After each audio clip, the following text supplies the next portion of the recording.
Hey everybody, listen, I hadn't planned on going live on Saturday, but everybody's freaking out right now because of the call by the media. So let's just get this thing in perspective. We knew nothing new has happened, right? We knew they were going to do this. We knew, in fact, I kind of expected the media to do this last night. I was surprised they waited until today. But this is what happens in a coup. You run out your new tin-pot dictator and make it look like they have taken over or won the election, even if they actually haven't. And so this is premature. This is not, the media does not decide who the President of the United States is. The media does not make the final decision on this. It's absolutely the Constitution at stake here. And that's what we've got to recognize, is that the Constitution must be followed.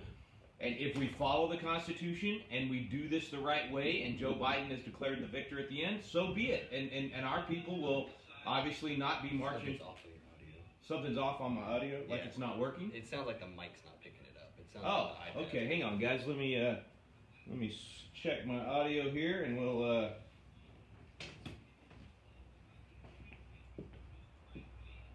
Let's see if you guys could give me some notes in the in the chat and let me know if audio's. And we'll get to the facts, get to the meat, because it's an important day. What do you think? Any better? What are they saying? April says she can hear me. There you go. You're good now. Okay, so maybe it's a short on our. We may have a short. Anyway. Y'all tell me if it, just let me know in the chat if it starts going out. Okay, let's get back to what's happening here. Listen, has the media ever gotten this wrong? Anybody? Any guesses? Yeah, of course. President Gore. I just posted it on Facebook. The newspaper headline of President Gore. Never happened, right? Never happened. Why? Because the voting, the counting, the verifying of the votes had not finished yet. And that was a 37-day fight to determine. And I want to take you back to 2000. George W. Bush, once it was known that there was going to be a recount and there needed to be a verification, waited, and I was there. I was in the room, in the House chamber. I happened to be a member of the Texas legislature at the time. And so I was standing on the House floor with my wife. Karen and I were there when he finally accepted and declared, that he was President of the United States. He waited until it had all been done, and then, and even at the point that Gore finally, what's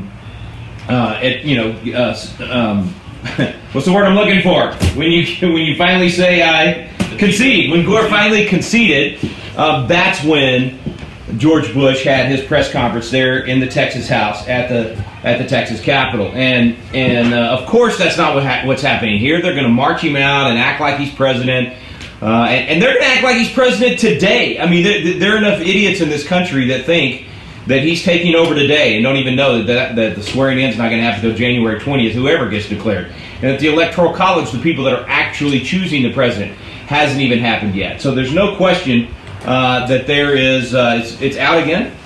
Audio's out again? Yeah, it just sounds like it's coming from my iPad. It worked for a second there. All right, well, that's annoying. It's just coming through kind of like tin candy is what some people were saying. Can you get headphones so that you can listen the whole time and then tell me when I'm in or out?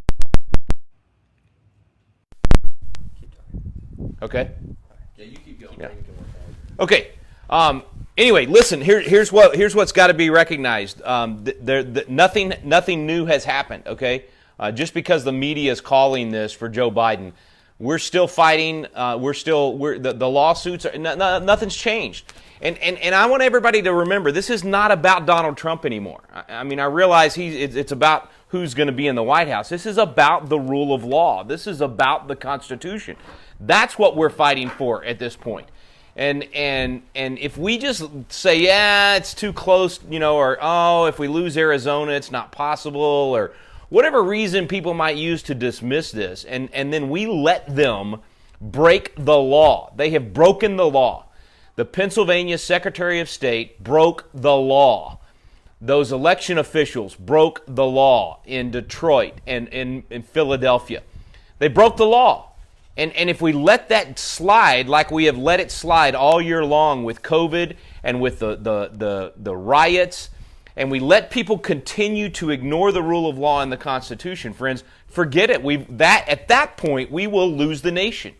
Because now the Constitution means nothing, the rule of law means nothing, and now people can steal elections anytime that they want. They won't even bother having elections at that point. You truly do become a banana republic if the rule of law means nothing. So that's what's at stake here, and that's what is being fought for. You know, just because Fox News and media pundits out there have said it's over and, hey, everybody hold hands and sing Kumbaya and act like it's okay and let's exalt this guy that's now going to take away everybody's guns and you know, all the ridiculous parts of their agenda that they're going to try to do.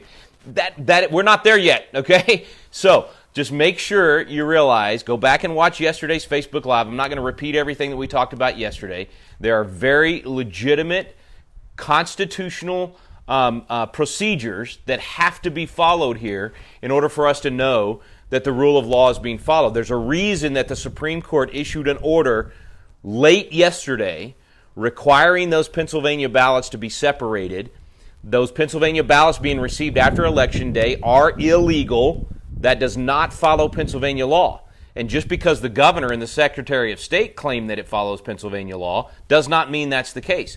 The legislature writes the law on this. The legislature decides how the electors are going to be chosen. And that's the fight that is going to go all the way to the Supreme Court. And we'll see how the Supreme Court decides. And the legislature of Pennsylvania and Michigan and Wisconsin and Georgia and Arizona and Nevada, they all have the power under the Constitution to make the final decision here. If they believe that election has been compromised, it is incumbent upon them to remedy that situation, either by having another election or by choosing the electors themselves. And if you think I'm making that up, let me just read to you from the Supreme Court.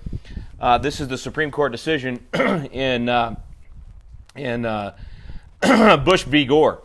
The state, of course, can take back the power to appoint electors. And then they quote a Supreme Court decision from 100 years before that said that as well. There's no doubt that the right of the legislature to resume the power at any time can neither be taken away nor abdicated. So, in other words, that case in that case is McPherson v. Blacker, that was all about what is the power of the legislature to choose the electors for the presidency, and that without question the Supreme Court has said they are the final decision makers.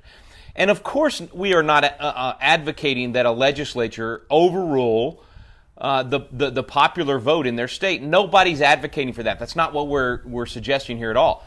What we're suggesting, not just suggesting, what we're simply observing out of the Constitution and out of history, and with both historical precedent, Supreme Court precedent, and the actual original intent of the Constitution, all we're saying is that if the election is compromised, if the election in a particular state is shown to have either fraud or be shown to have happened illegally, and frankly, I agree with what Mark Levin said last night that the fraud is what the public officials in Pennsylvania did publicly.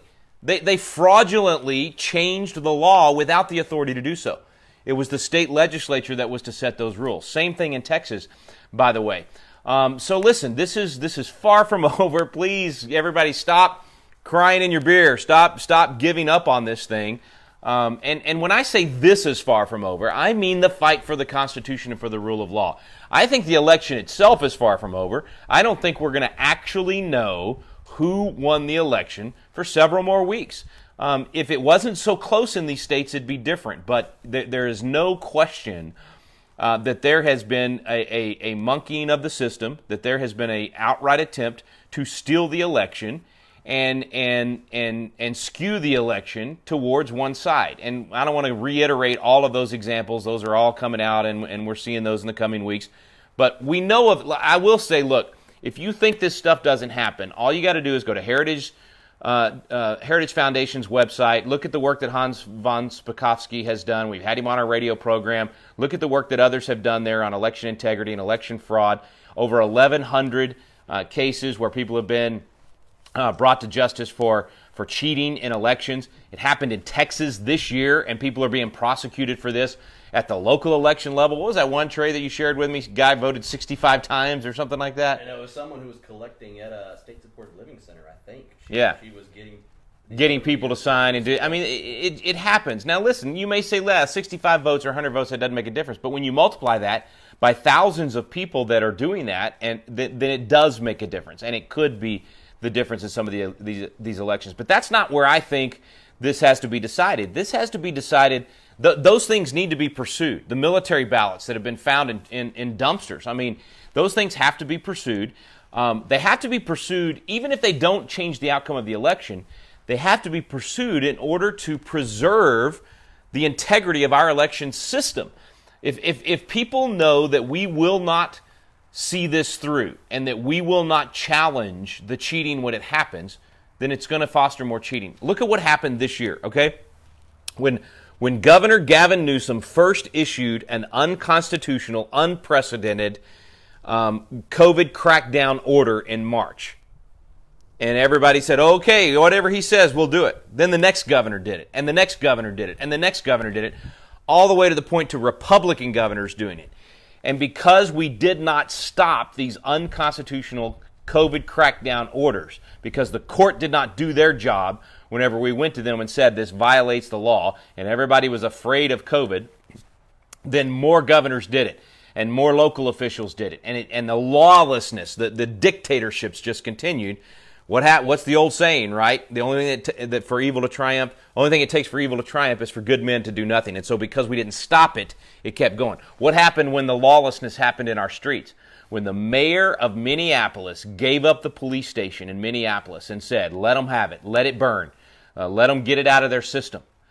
What happened? People said, hey, we can burn police buildings with impunity. We can break the law and nobody's going to do anything about it. And so then they started doing it in Portland and Seattle. And then in Portland, when they arrested a few of them and let them out the next day and did not file charges against them, people said, wow, party time. We can do this tomorrow night as well. And so they did it the next night, and then the next night, and the next night, and the next night. And now we're at, 160 days or something in a row? The violence finally stopped in Portland. Why? Because they're celebrating Joe Biden, of course. But the point is, when you let people break the law and you do not prosecute, they will continue to break the law and they will do more and more of it. Go back and look at the crime studies, what Rudy Giuliani faced in New York when he said, look, we're going to prosecute people that jump the turnstile getting off the subway. Just because they're only stealing 50 cents doesn't matter. We're going to stop crime when it happens. We're going to prosecute people that are putting graffiti on the walls. And he totally turned that city around by actually saying the rule of law matters. Okay, that's what this is about at this point, is making sure the rule of law matters. Listen, I've already resigned myself to the fact, 2 months ago I resigned myself to the fact that whether Joe Biden wins or Donald Trump wins, our fight continues and the Constitution has to be preserved. And even if they take the House and the Senate and all the legislatures, we're going to fight no matter what. So I still say after election night, wow, man, we did better than anybody expected with the state legislative races, with the chambers and state legislative chambers across the country, in Congress, and holding the Senate. Here's the thing you got to remember. What this election proves beyond a reasonable doubt is that we are split right down the middle in America. There is an epic battle. I've been saying it for months. There is an epic war of worldviews happening in America right now. And what we now know is that we are literally 50-50. The nation is split down the middle. Congress is going to be tighter than it. I mean, it's going to be as close as it could possibly be. It could literally be 218 to 217. Now, I don't think that's going to happen. I don't think we're going to win all the races that are still very, very, very close. I think it's going to probably end up being about a 10-vote margin for the Democrats in Congress. That is razor, razor thin. We're literally split down the middle. The Senate could literally end up being 50-50. I know you don't want to think about Kamala Harris sitting up there and breaking every tie, but that could be the case if they win the presidency and it ends up being 50-50. The presidency has come down to a 50-50 split across the country. And even with them stealing several of these key battleground states, it is going to be neck and neck. So think about that. Across the board, we're split. Our state legislatures across the country, it's probably going to end up being 27 to 23, maybe 26, 24. Either way, 50-50 split across the country. Why am I emphasizing that? Because that is why you matter so much. That is why your actions today, tomorrow, next week, in the next 30 days, in the next 12 months, that's why your actions and the choices you make matter so much. We're 50-50 split. That means you can make the difference. That means our people, if this movement continues, because think about it, we're 50-50 split, but who's got the momentum? Even if we lose the legal fights, and even if the Constitution is ignored somehow, and even if the Supreme Court comes down on the side of the cheaters, even if that happens, who has the momentum in the nation? Who had the 50,000 people rallies across the country? Who had 10 people at their rallies? All right? It wasn't Donald Trump and Joe Biden. It was pro-America, pro-Constitution, pro-freedom patriots across the country versus the communist, the pro-socialist Marxist out there. Why do you think their rallies had nobody there? Why do you think their real rallies, the only time they had a lot of people was when they had their thugs marching in the streets burning our cities? All right, that's their people. And even those marches and rallies were minuscule compared to the numbers that we had across the country. I'm just telling you, we have the momentum in the country, but because it's 50-50, we have to push with that momentum now more than ever before. It is essential that you get in the fight and stay in the fight. And you should be encouraged to know if it's a 50-50 battle and you get to be the deciding vote, how cool is that? If your actions over the next few months are going to determine the direction of the country, that should empower you. That should make you excited. And so this fight right now over the next few weeks to determine whether or not the Constitution is going to be followed is critical. Now, I'm not saying that your actions are going to determine the outcome of the presidency. I think at this point, there is not a lot that we can do to determine the outcome of the presidency. This is going to depend on the attorneys that are fighting for Trump and the attorneys fighting for Biden, and what, frankly, the Supreme Court does, and what the legislators in Pennsylvania and Wisconsin and Georgia and potentially in Arizona end up doing. And so that part of this, that particular fight, is not over, and you should not give up, and you should be following daily the very few select news sources that are going to report this honestly. And there aren't many, folks, and so I'm going to encourage you to share our Facebook Lives. I'm going to encourage you to listen to Wall Builders Live, wallbuilderslive.com. Okay, we're going to be doing a daily show, keeping up with what's happening on this. I'm gonna do these Facebook Lives daily if I can, in order to report on what the latest news is.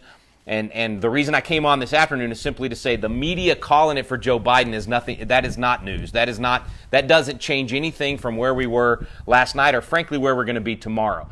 Now, the one thing to watch close is going to be Arizona. And Andy Biggs, a friend of mine that used to be Senate Majority Leader in Arizona, he's now a congressman from Arizona, one of the good guys in Washington, D.C. with the Freedom Caucus, and does great work. And he reminded us yesterday that, look, he had to wait 4 days, or 4 or 5 days before he knew whether or not he had won his election. Not this year, but when he initially won Congress. Because of the way they count in Arizona, they literally count first in. They count, how do you say that? First in, first out. Yeah, first in, first reported. And so the reason that it initially went for Biden as big as it did is because they were counting a lot of that early vote that had been reported initially, and a lot of the mail-in ballots that had been reported initially, and the day of election results were the last thing that they were counting. And so now they're counting the last ballots that came in. And so, he thinks that it's actually going to swing to Trump. We don't know. I mean, I think right now news agencies are reporting, some are reporting 90%, some are reporting 96%. It's about 20,000 votes at this point. That's a huge change from where it was. We don't know how many ballots are left to count, but, Arizona could go either way at this point.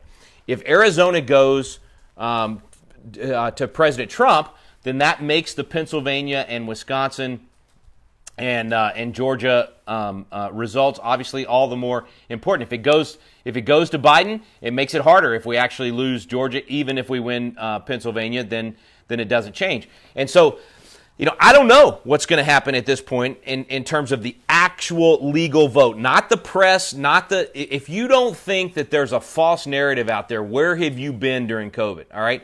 I'm telling you, they've been priming us for this for the last 8 months.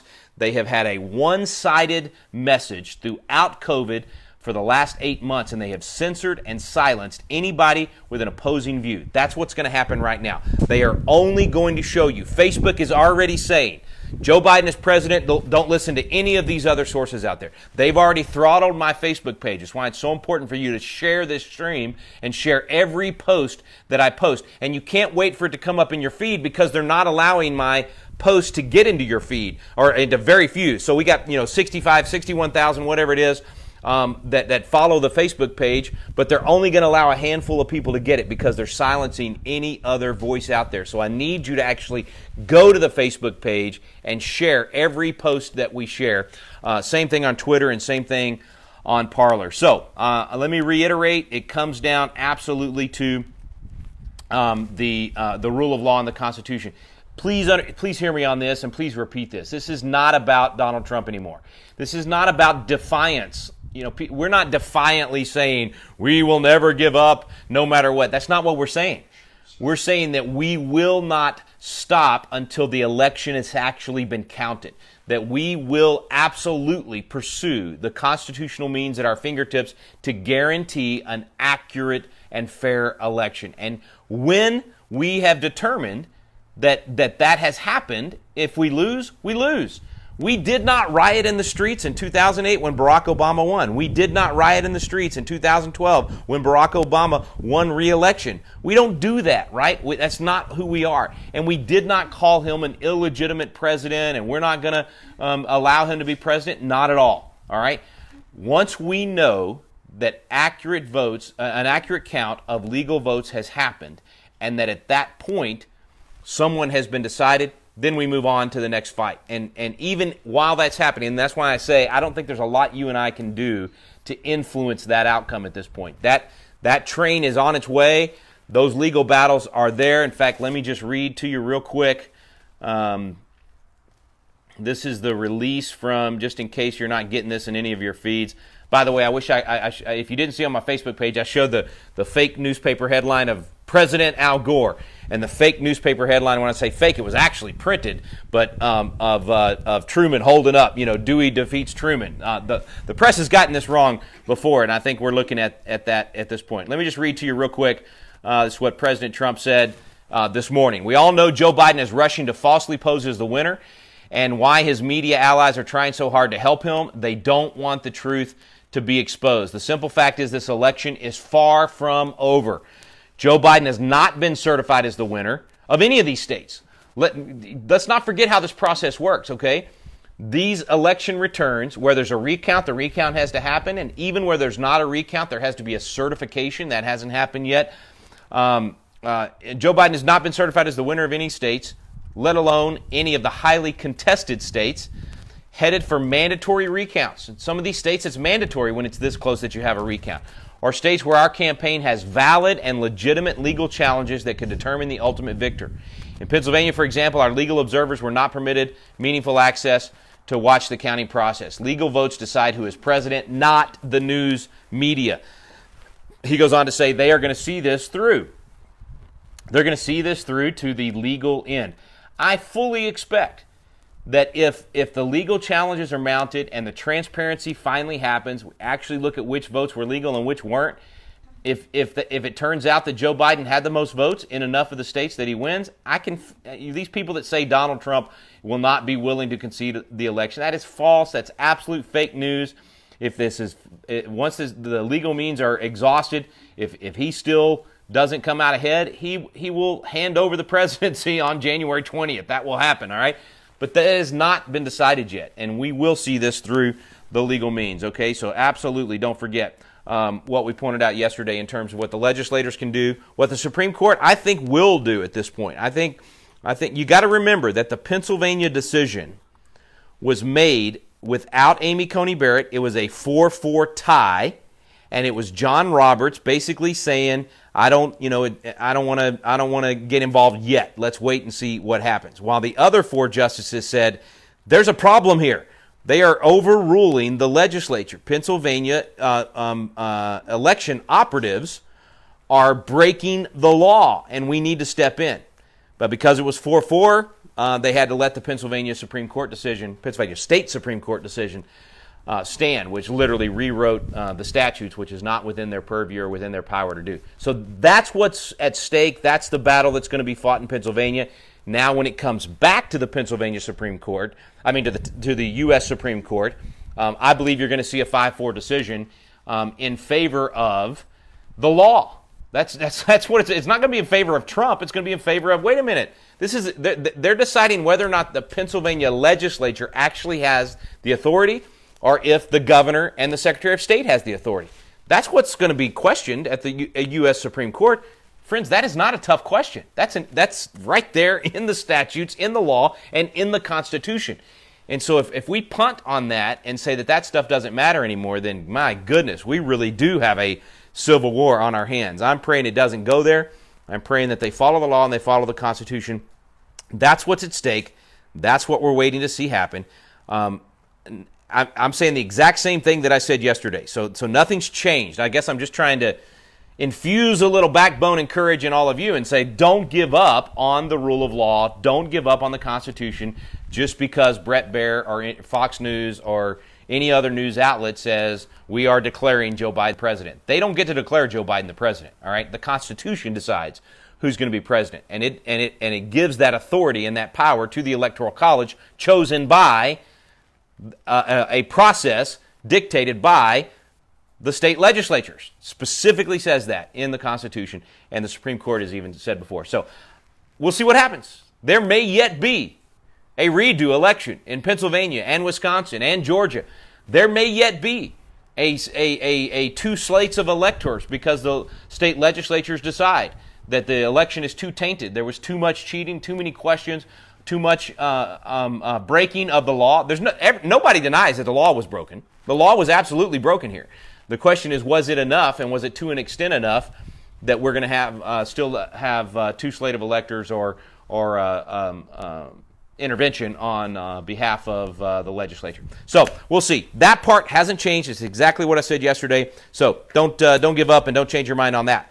It's still the same solution for you as a patriotic citizen and for me as a patriotic citizen. Our job right now is to save the Constitution. And so the reason we're in this mess right now is because people don't know how the presidency works, how the Electoral College works, how important your citizenship is and what you should be doing on the local level. That's the real problem here. And don't forget, 50-50 tie right now in the country. We're split down the middle. Which side are you going to be on? Which side of history are you going to be on? What are you going to do for the next few weeks and months and years, to be frank, to make sure that our side pushes and wins, that we fight at every level to make sure the Constitution is restored? This is no time to give up. This is no time to step back. This is a time to fight for the Constitution and the rule of law, and Donald Trump may be the beneficiary of that because he fought for the Constitution and the rule of law. He may yet still be president after January 20th. If he's not, I guarantee you he's not going away. I think he's either going to have we're going to have Trump TV, or we're going to have some sort of grassroots movement, and the 1776 Commission will move forward, and it may be a very difficult next 4 years.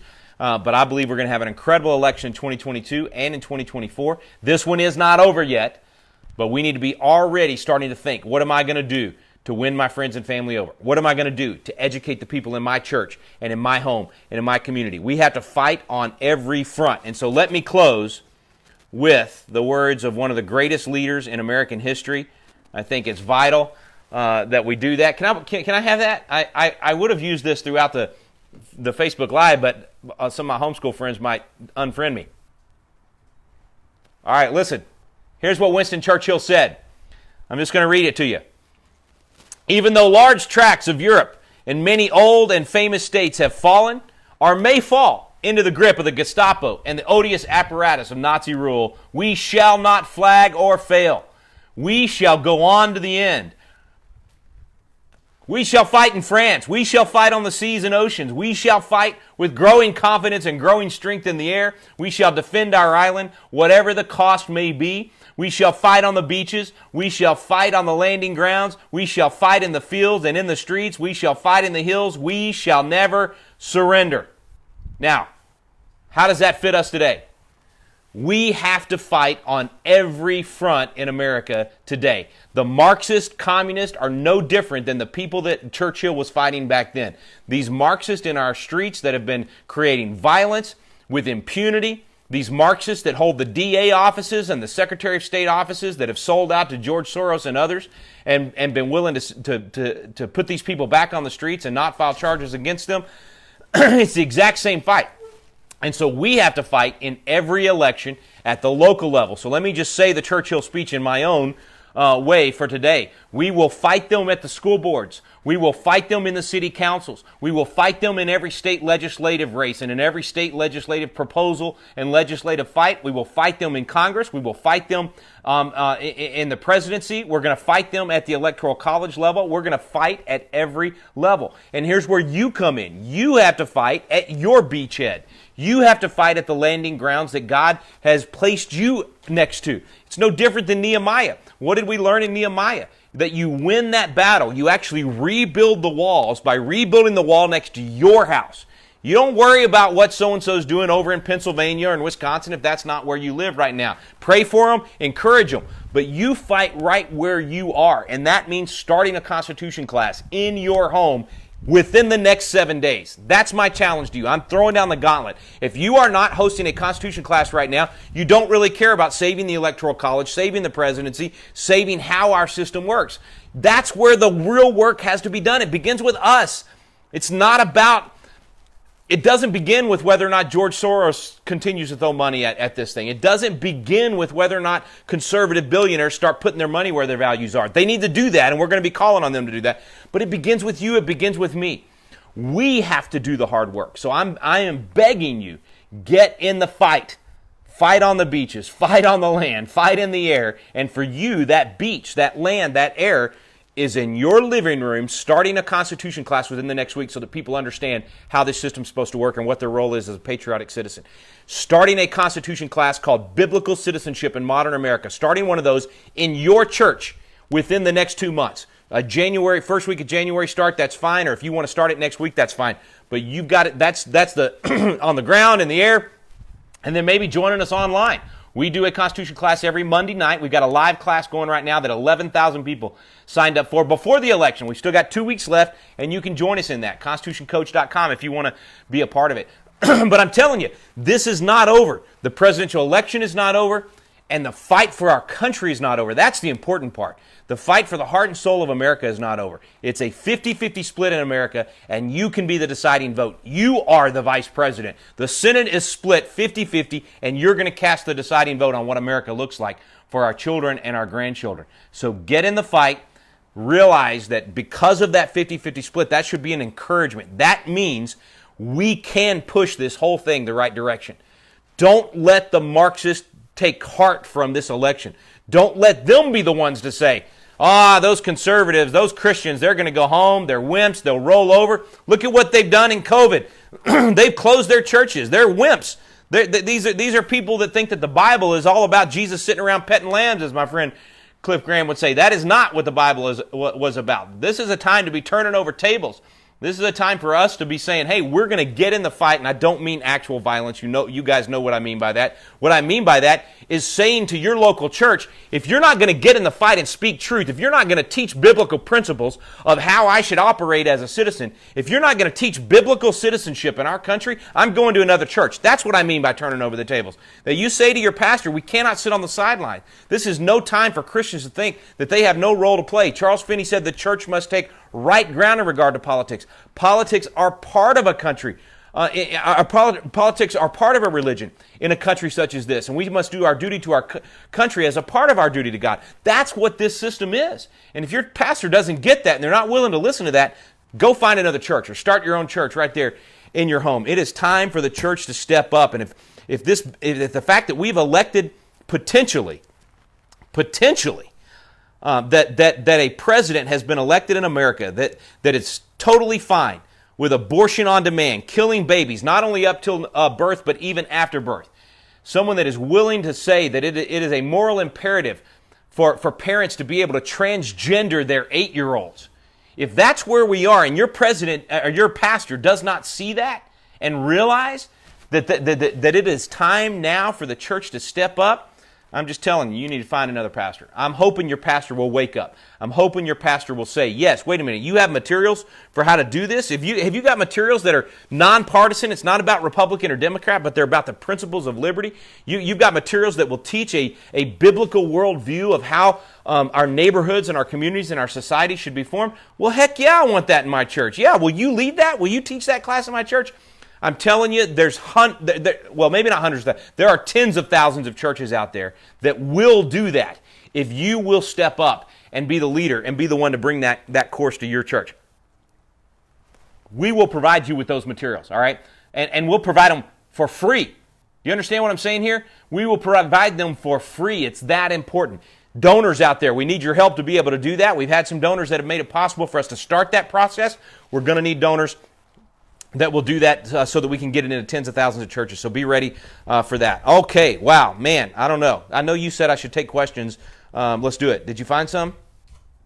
Lots of just comments, people thanking you for it, saying they're losing some hope as they were seeing the feeds. One question that a lot of people are asking is if the judicial process does not find what we think or what we know is out there, what's the next step? Yeah, so if the judicial process fails us here, and doesn't do its job. And you guys know, I mean, if you've watched any of my constitutional minutes, which, by the way, I didn't get my constitutional minute done this morning on how this works, so I'm going to try to get it done tonight, and we'll release it tomorrow. I apologize. If you guys know that I'm an originalist, and I'm a founding father's perspective of what the proper role of the court is. And so typically I'm saying the court has no business getting involved in this. And don't forget what Amy Coney Barrett said in her hearings, and then once she was appointed, she said the exact same. I mean, once she was approved by the Senate, she said the exact same thing. The court is not the place to decide policy matters. All right, it's just not. But it is the place to uphold the policy that has been decided by the branches that are supposed to do that, the legislative branch at the federal and at the state level. And so that's what's at stake here. Is the court going to uphold the policy and procedures that have already been decided by the state legislatures and by Congress in the past? That is the proper role of the courts. So I'm not asking the courts to intervene and make policy. We never, ever, ever want that to happen. What we're asking the court to do is uphold the policy and procedures that have been put into the law. That's what we mean when we say the rule of law is at stake here. The Constitution is at stake here. And that is a proper function of the court. So if the court fails in that, or there's a very real possibility here that the court does do its job, and it says the Pennsylvania ballots were illegal, and we're not going to allow the Pennsylvania ballots to be counted. And it's possible, I don't think this is the case because we know how much fraud has taken place in Philadelphia. It is possible that all of the illegal ballots were separated from the legal ballots, and we can, in fact, once this case is heard and once all of the recounting and all that takes place, we can, in fact, discover that we can separate out all of the illegal ballots and Joe Biden still wins Pennsylvania. That is possible. I don't think that'll be the case, but it's possible. It's also possible that they say the illegal ballots have been mixed in with the legal ballots and we can no longer remove them. We don't know which ones are legal and which ones were illegal. That may be the case. I don't know the answer to that. I'm not on the ground. I'm not in the room. I don't know what they're going to find. I do believe that based on Alito's order last night, that the U.S. Supreme Court is going to will hear the cases that challenge this, and they will analyze that, and they will make a decision on whether or not the law was upheld, whether or not the law was broken. It is entirely possible that they actually rule that Pennsylvania, once you remove the illegal ballots, that Donald Trump won Pennsylvania, but it ends up not being enough. That's possible too, right? And if that's the case, okay, we still, potentially lose the presidential election, but we uphold the Constitution and we uphold the rule of law. Okay, I'll say fine. That tells me what my marching orders are for the next 4 years and which beach and which battle and all that kind of stuff. So if If the court, though, fails and does not even rule and somehow says we're not even going to take the case or we're not even going to decide or the rule of law doesn't matter, if that happens, that just tells you that our battle is that much bigger. We haven't had the court for a long time. The court has ruled wrong for many years. They have ruled against the Constitution for many years. We've said that. So I'm not sure that if they get this wrong, it changes anything in terms of our marching orders and what we're doing.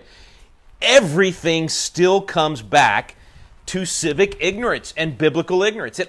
Every one of these problems that we're facing, everything from COVID crackdowns, violence in the streets, election fraud, the court doing its job or not doing its job, all of it comes back to civic ignorance. We don't know the law. We don't know the Constitution. We don't know our history. We don't know what the Bible says about these things and therefore how we should live. And as Christians, that's the question we should be asking. Not what does the Republican Party platform say or the Democrat Party platform. What does the Bible say my guidance should be in how I act as a citizen, right? We don't know those things. So the solution is what we've said all along. Civic literacy solves these problems. Biblical application solves these problems. If we follow the Bible and we apply the Bible to our lives and to our communities, it becomes salt and light.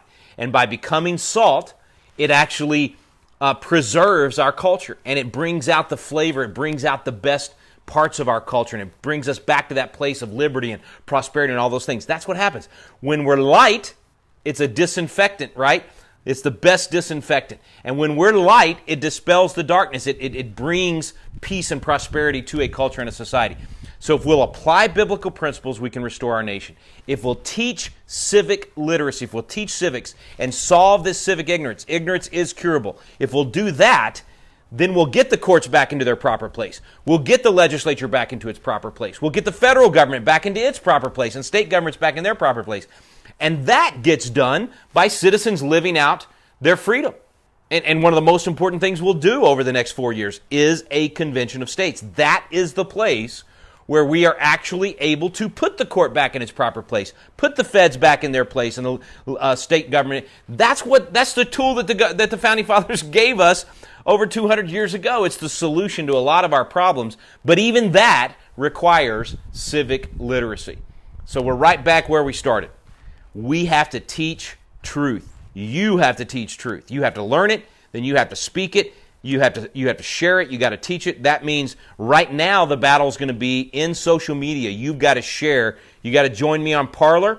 You got to share all of our Facebook posts.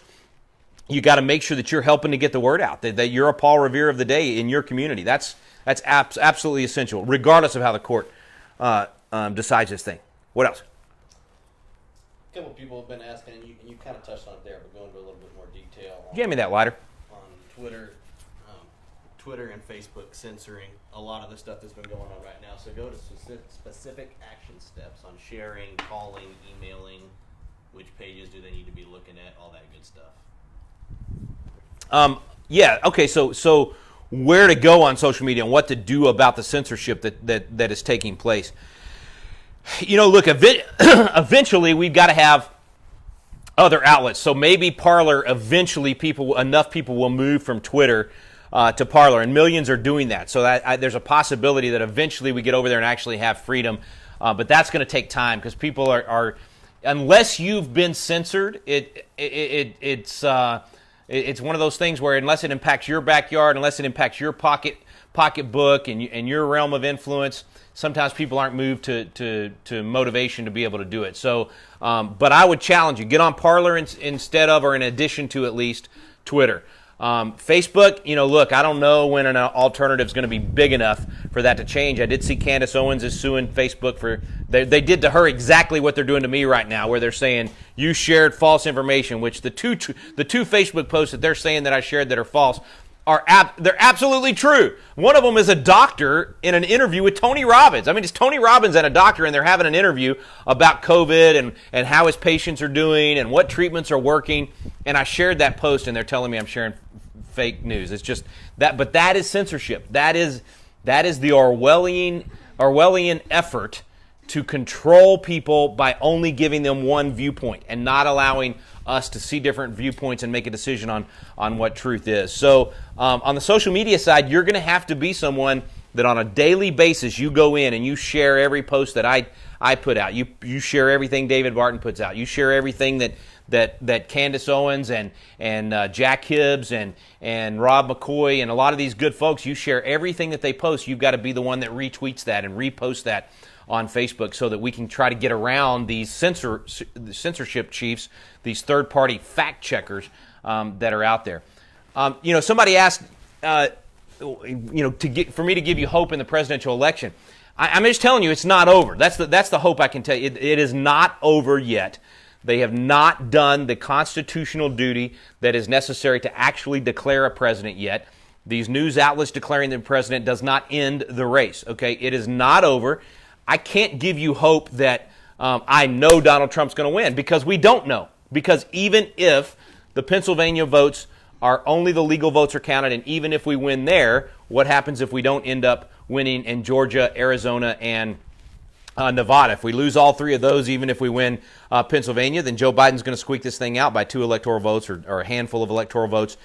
So the only thing I can give you in terms of hope is that there's hope to uphold the Constitution. That's the most important thing. That's why I started off saying this is about the Constitution and the rule of law. It's no longer about Donald Trump. Now, that doesn't mean to give up. I still think there is a path to victory for Donald Trump. That doesn't mean he's going to win. That just means there is a path to victory.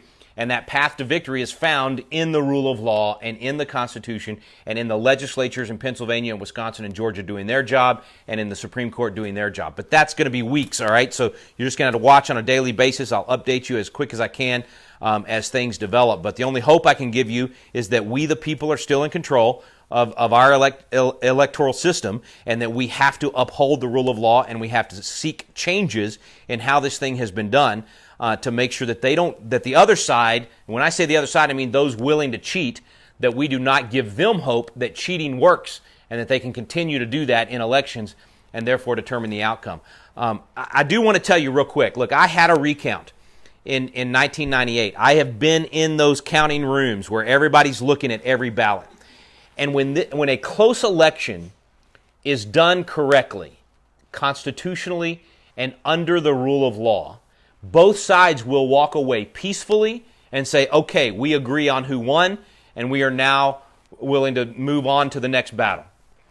That's what happened in my race. I lost by 20 votes out of 30,000. And we went in and we looked at every single one of those 30,000 ballots. Every single one. Both sides stood over the table, and both sides witnessed each and every ballot, and every ballot was verified. And when that process was done, I won by 36 votes. So 56 votes, once we looked at all 30,000 votes, 56 votes changed, okay? And my opponent in that race could have, under the law, demanded a second recount and could have demanded, we're going to do this again. I want to see every ballot again. He didn't. He came out and said, we looked at every ballot. We looked at this carefully. My people were in the room and saw every ballot, and we agree Rick Green won the race by 36 votes. It was very close, but we have verified every ballot, and we can verify because of transparency, we can verify the outcome. And he said Rick Green is now the state rep for this district.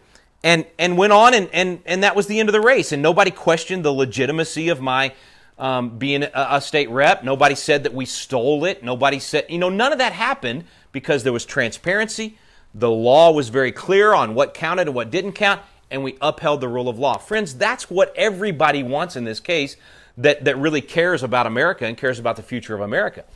And I will say that 2 years later, when that recount took place in the presidential election, that once everything had been recounted, actually multiple times, and once the legal process was exhausted by both sides, Al Gore did finally come out and say the process is complete.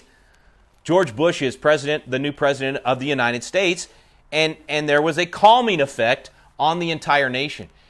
And I want you to remember that when the Electoral College votes were counted, it was Al Gore himself that was Vice President of the United States in the Senate opening those ballots.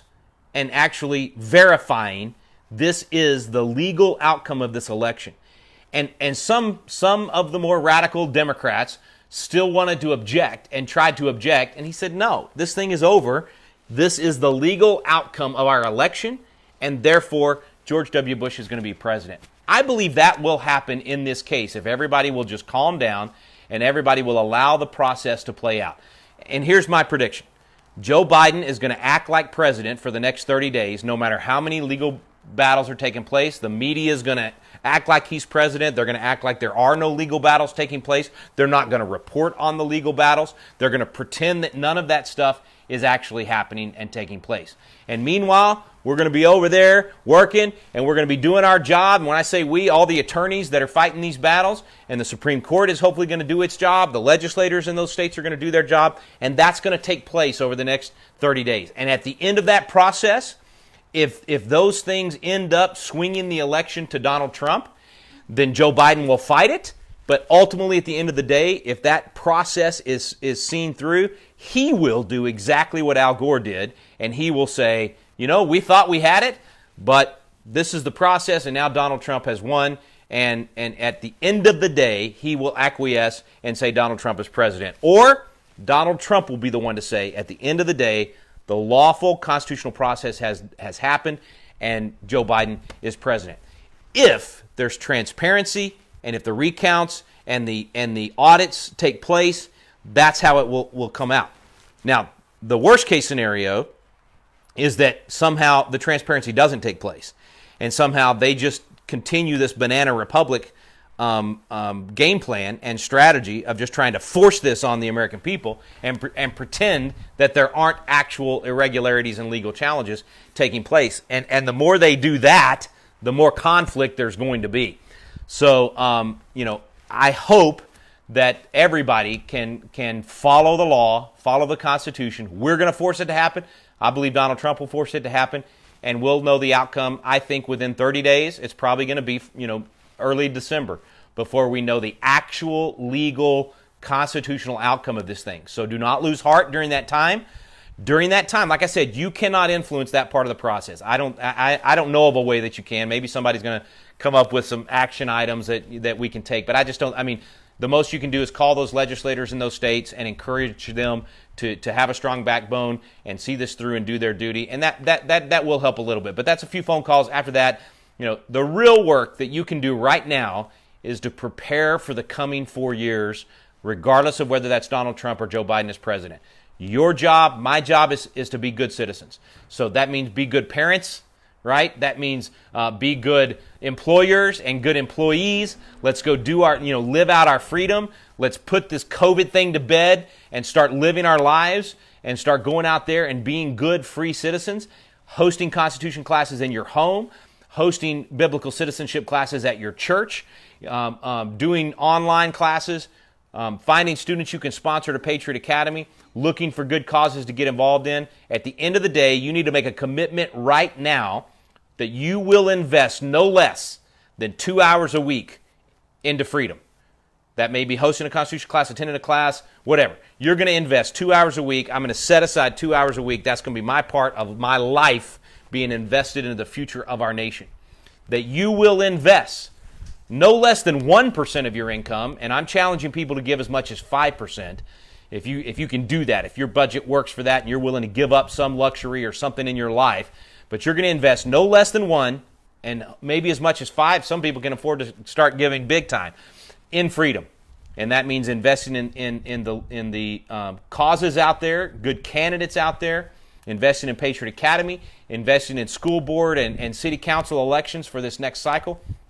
So Lies, Fortune, Sacred Honor, and Sacred Honor, that's you speaking, sharing, posting, letting your voice be heard, and not letting the cancel culture shut you down. They're going to try to make us make us feel like we're the resistance, but we're not. Again, it's a 50-50 fight. We are split down the middle in the country. Let's not be just this little resistance over here.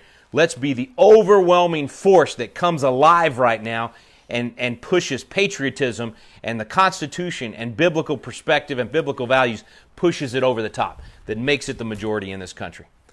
What else, bud? I think it's time to wrap it up. Okay.